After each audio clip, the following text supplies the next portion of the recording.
Hey everyone, this is Sarah, your appointment setter for today's video. Sagutin lang natin yung tanong ni Dave Mark from our Facebook. He is from our Facebook account, okay? Hindi ako makapag-concentrate, Tinitingnan ako ni RJ. Bunso ko mga Mars, okay?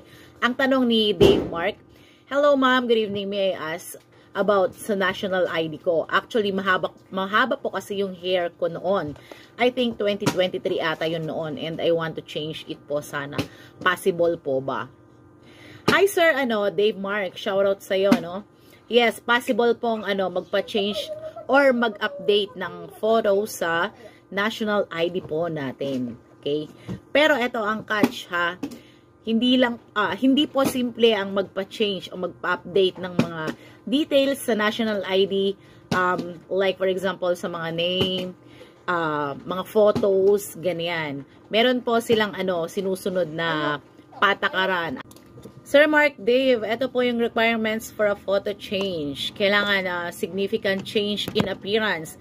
Ibig po sabihin may factors po na dapat yung tao is tumanda na, o factors like aging, medical procedures, or other substantial physical changes. Okay? Or number 2, technical flaws. If the original photo has printing errors, may mali po or kailangan daw pong blurred.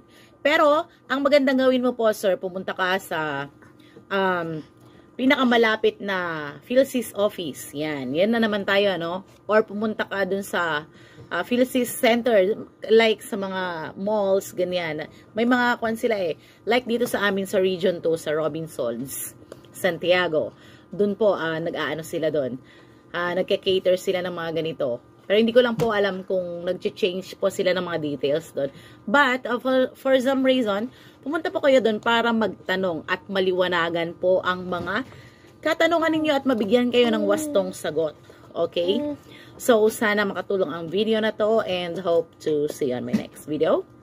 Bye!